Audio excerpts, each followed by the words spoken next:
programa Perspectiva está no ar. E aqui a gente trata de temas atuais, relevantes, de interesse público e também em discussão nas redes sociais. E nessa edição, nós vamos falar sobre a Lei Geral de Proteção de Dados, que é uma lei que entrou em vigor no ano de 2020, mas passou a ser aplicada de fato no finalzinho de 2021, ou seja, há cerca de 6 meses. Então, é uma novidade. Para falar sobre esse assunto com a gente, aqui na TV Alemes, aqui na TV Educativa, nós vamos convidar o professor Rafael Chaia, que é especialista em Direito Digital, também pós-doutor em Novas Tecnologias e Direito. Professor, seja muito bem-vindo. Obrigada por estar com a gente aqui nesse espaço para bater um papo de um tema assim tão importante, eu acredito que nos dias de hoje, aqui com o nosso público. Eu que agradeço o convite, estamos à disposição. Muito bem, para a gente começar, né, saber de fato como é que funciona a Lei Geral de Proteção de Dados na prática, por que ela foi criada? Bem, a internet ela evoluiu nos últimos tempos e a gente começou a enxergar um novo modelo de economia baseado na coleta e tratamento de dados dos usuários. É o que alguns autores, como por exemplo Shoshana Zuboff, classificam como um capitalismo de vigilância. Então, quando a gente utiliza um serviço que para nós é gratuito, como por exemplo uma rede social ou um provedor de e-mail, na verdade nós estamos pagando por esse serviço por meio da coleta dos nossos dados. E até aí não havia nada de errado. O problema é que essa coleta de dados começou a ser feita de forma cada vez mais ostensiva. E nós, usuários, passamos meio que a perder o controle dessa coleta. E a gente tem que lembrar que os nossos dados, eles fazem parte de elementos da nossa identidade. São questões protegidas muitas vezes por lei. Daí a necessidade de uma legislação como a Lei Geral de Proteção de Dados. Ela vem para criar regras e estabelecer limites para quais dados podem ser coletados e como eles poderão ser coletados por essas empresas. E, professor, eu acredito que seja uma dúvida também, né, de muitas pessoas, é uma dúvida minha mesmo. Quando que a posse dos nossos dados por terceiros, ela pode se tornar uma preocupação? Então, qualquer coleta de dados, ela precisa necessariamente da autorização expressa do titular. E não é só a empresa chegar para você e dizer, quero coletar seus dados. Ela precisa dizer quais dados e para que esses dados serão coletados. Certo. A partir do momento que os nossos dados começam a ser coletados de forma indistinta, sem que a gente saiba a razão, sem que a gente saiba o motivo, sem que a gente saiba para que eles estão sendo coletados, isso já pode representar um risco baixo, mas um risco. Em que sentido? No sentido de você começar a receber mensagens indesejadas, ligações indesejadas, ofertas por meio de e-mail ou telefonema ou mensagem que você não contratou. Em situações mais extremas, se quem recebeu os seus dados não tiver uma política de proteção robusta, esses dados podem ser vazados, o que já pode levar a uma gama ainda maior de problemas, como cadastros em serviços e até mesmo bancos com as suas informações sem que você tenha autorizado. E esses nossos dados, eles são comercializados? E por que eu estou te perguntando isso? Aconteceu recentemente, eu vou usar casos pessoais, mas são pessoais e acontecem com todo mundo, não só comigo. De empresas me oferecendo, por exemplo, empréstimos consignados, cartões de crédito, financiamentos imobiliários, e eu não sei, né, de onde que essas empresas tiraram os meus dados. Então, a lei, de certa forma, ela vem para proteger que isso vire um comércio, né, que a gente, né, tem os nossos dados aí liberados desse jeito. Com certeza absoluta.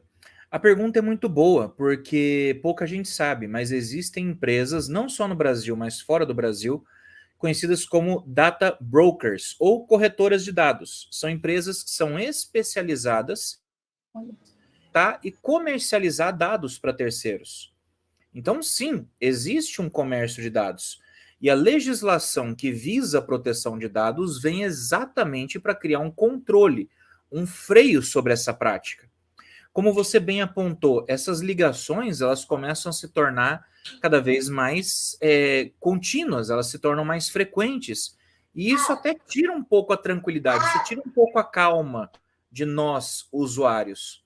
Agora, uma curiosidade, como você mencionou, esses oferecimentos de empréstimos, créditos, etc. Esse é um problema que a gente já verificou já há um bom tempo. Aposentados e pensionistas, assim que recebem o benefício, começam a receber uma enxurrada de ligações de empresas querendo oferecer empréstimos consignados. Como eles conseguem esses dados? Infelizmente, a única resposta que a gente consegue vislumbrar é por meio desse comércio não autorizado das nossas informações que existe. E é interessante, por exemplo, mostrar para o público, mostrar para a população em geral que ela pode se defender através da LGPD, como que a lei protege a gente desses casos, assim, mais corriqueiros, mais indesejados. Esse é outro ponto bem interessante, porque como nós dissemos, a Lei Geral de Proteção de Dados ela vai estabelecer uma série de limites. Limites para a coleta de dados, limites para o tratamento de dados e para o uso dos nossos dados. Tudo precisa ser feito com a nossa expressa autorização. Se uma empresa estiver usando os nossos dados sem a nossa autorização, cabem reclamações junto às autoridades, no caso a Autoridade Nacional de Proteção de Dados, ou você pode simplesmente apelar para o judiciário. Como bem dito por você, a lei entrou em vigor no ano de 2020, em setembro de 2020. Só que ela passou a produzir efeitos totais em agosto de 2021. Isso não impediu, porém, que entre setembro de 2020 e agosto de 2021, nós já tivéssemos registrado mais de 1.000 sentenças judiciais usando a Lei Geral de Proteção de Dados como base. Ações, por exemplo, como de danos morais, por conta de empresas que compartilharam ou comercializaram seus dados sem a sua autorização. Então, você pode buscar a proteção não só da Autoridade Nacional de Proteção de Dados, como você também pode buscar guarida no próprio Poder Judiciário, que já vem atuando há um bom tempo nessa questão. Assim, em casos mais curiosos, né, tem a questão da ligação dos nossos dados que acabam sendo comercializados, conforme a gente estava conversando aqui. Essas empresas, elas conseguem capturar nossos comportamentos, por exemplo, através de microfone, através de câmera, né? Surgem muitas conversas relacionando, por exemplo, uma conversa informal com um amigo sobre a compra de uma passagem de avião, sobre a compra de um tênis, né? E aí as propagandas já começam a surgir. Isso pode acontecer mesmo? Isso é algo que a gente chama de Big Data. O Big Data nada mais é do que o tratamento de grandes volumes de dados em grande velocidade. E esses dados que são tratados podem ser dados estruturados ou não estruturados. Os dados estruturados são os dados comuns que a gente colocaria, por exemplo, num formulário: nome, endereço, RG, CPF, telefone. Já os dados não, os nossos hábitos de navegação. E aí entram as conversas que a gente tem, entra um vídeo que você assistiu, uma música que você ouviu, um post que você curtiu ou que você compartilhou e por aí vai. Essa ideia de que o microfone dos telefones está nos ouvindo, etc., é uma ideia que já existe há muito tempo. Oficialmente, a versão das empresas é que elas não fazem essa captura. Elas não capturam imagem, elas não capturam áudio. O Google, por exemplo, chegou a detalhar que utiliza inclusive uma tecnologia chamada ruído branco para poder anular a captação de som ambiente enquanto o aparelho está ligado. Só que na prática a gente tem visto algumas situações ao contrário. A gente viu, por exemplo, há pouco tempo nos Estados Unidos, um assistente virtual em uma residência, uma Alexa, se não me falha a memória, que foi utilizada em uma ação de violência doméstica familiar, porque ela teria captado toda a briga do casal dentro da residência. E a gravação foi disponibilizada e serviu como base para condenação, o que indica que sim, o aparelho estava ouvindo, estava captando o som ambiente. Então, a gente não tem provas para dizer que sim, os nossos aparelhos estão nos ouvindo, mas há evidências que apontam para essa suspeita, sim. Até a gente ter essa prova concreta, ficarão as especulações, né, professor? Sim. Bom, agora, de forma prática, né, como o cidadão ele pode fazer uso da Lei Geral de Proteção de Dados em seu favor? qualquer ligação que ele receba não desejada, qualquer contato indesejado, ele pode e deve solicitar que cesse esse contato com base na LGPD, já que ele não deu autorização para esse contato. Sempre que você for se inscrever em uma academia, em uma escola, em uma universidade, é bom perguntar se aquela empresa já está adequada à LGPD. Se você reside em condomínio, questionar ao síndico, questionar a empresa administradora, se já houve a adequação para que não haja riscos de um incidente de segurança. Mas o principal, verificar sempre a importância da guarda e proteção dos seus dados e informações. Garantir que os seus dados e informações não estejam caindo na mão de terceiros, por meio do pedido de informações. Se você tiver alguma suspeita de que seu dado vazou, você tem que solicitar informações para a empresa para saber se houve um incidente de segurança. Eles são obrigados a informá-lo com relação a isso. E tem acontecido com bastante frequência, né? Inclusive, eu vou citar aqui o nome de uma grande empresa, as lojas americanas, ficou com o sistema bastante tempo fora do ar, justamente por conta dessa derrubada, né? Eu não sei agora um sinônimo adequado para falar a respeito disso, mas por conta desse acesso, né, aos dados dos clientes. O caso das Americanas foi um caso bem delicado, que ali o que houve, na verdade, foi uma espécie de extorsão criptoviral.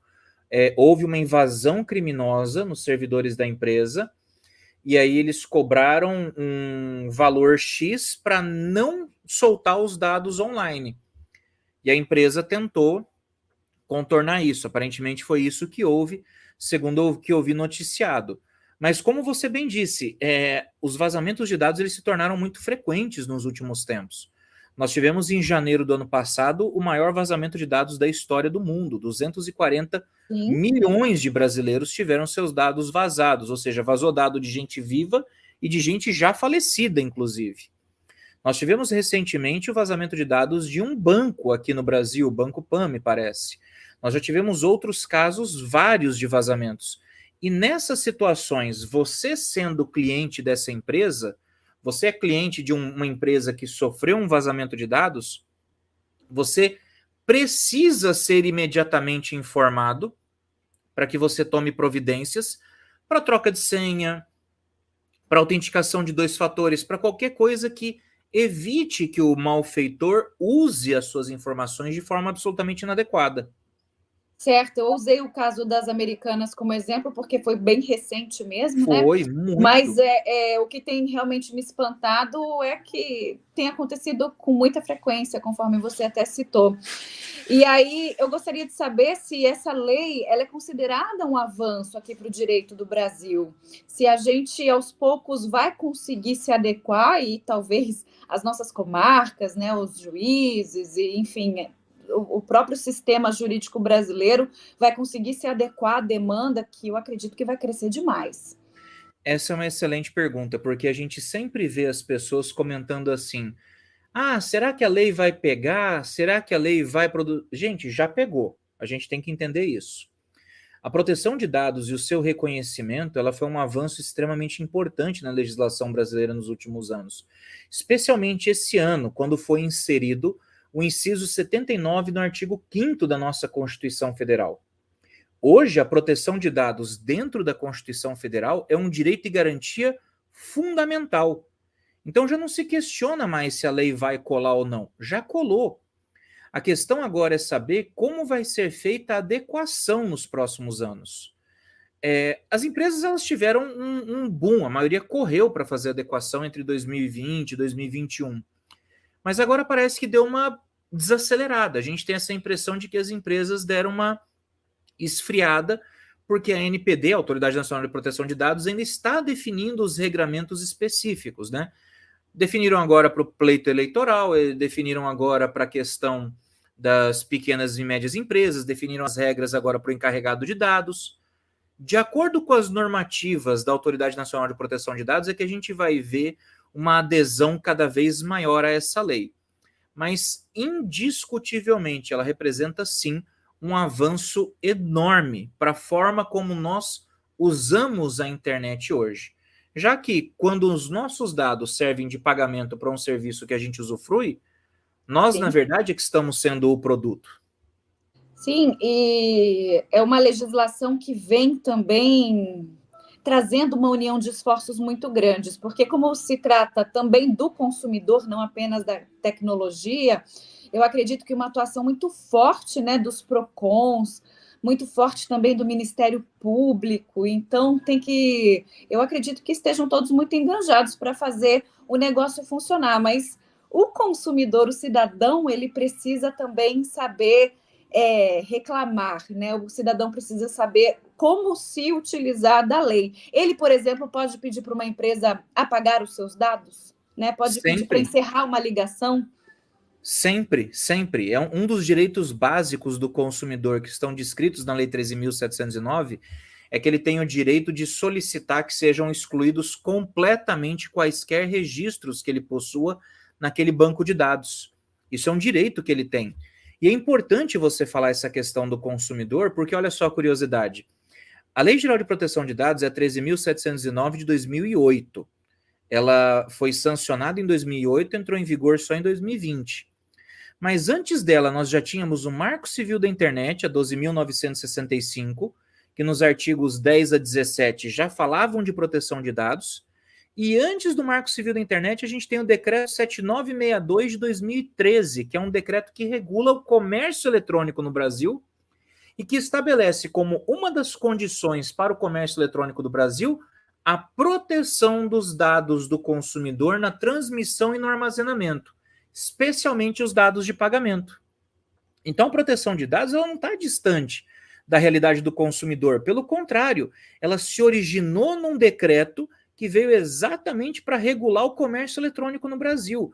Cabe ao consumidor, sim, cobrar das lojas que tenham meios seguros e que invistam em segurança para garantir que os seus dados não caiam na mão de terceiros. Justamente, utilizamos de cartão de crédito, né, dos nossos dados pessoais, CPF, endereço. E, assim, estamos expostos. Se a gente não confiar na legislação, né, não confiar pelo menos nos mecanismos de segurança das lojas online, dos nossos bancos, enfim, né? E eu acredito que seja, assim, um tema para ser estudado, né, professor, que é muito dinâmico, porque a internet, a tecnologia, ela está sempre mudando, sempre se modernizando. E quais são os desafios para vocês da área do direito que estudam, que ensinam e que também tem que aplicar, né, no trabalho prático esse tipo de tema? O maior desafio é fazer com que o direito realmente consiga acompanhar o avanço das tecnologias. A cada passo que a gente dá no direito, a tecnologia parece que dá um salto, na verdade. Você vê, o Marco Civil da Internet de 2014, ele já falava de proteção de dados. A gente só foi ter uma legislação específica para tratar os nossos dados em 2018, 4 anos depois. Então, agora a gente está falando de proteção de dados, a gente está falando de privacidade, e a gente ainda tem um projeto de lei para falar de novas tecnologias, por exemplo, como o blockchain, que não é nem tão novo assim, já que é uma tecnologia que data de artigos de 2008. A gente está começando a discutir agora novas realidades, como o metaverso, que tem gente que nem conhece o conceito ainda. Então, o grande desafio para o direito digital hoje que a gente nota é que o direito consiga acompanhar a velocidade das revoluções tecnológicas. Quem tem feito um papel de preencher essas lacunas tem sido a doutrina e a jurisprudência. São os professores que produzem material nessa área que têm ali feito um trabalho importantíssimo para preencher esses vazios. Mas a legislação ainda precisa caminhar bastante para acompanhar essa evolução. Sim, é muito dinâmica a área. Nós estamos super expostos, né? É uma exposição 24 horas da gente enquanto usuário de rede social, de internet, né? Eu acredito que o comércio também movimente muito e eu acredito que a exposição vai ser muito maior, né? Então é por isso que o direito ele acaba tendo que caminhar junto, mas meio que correndo atrás. E em relação às punições por meio da Lei Geral de Proteção de Dados, quais são? Elas estão à altura, né, da importância do tema?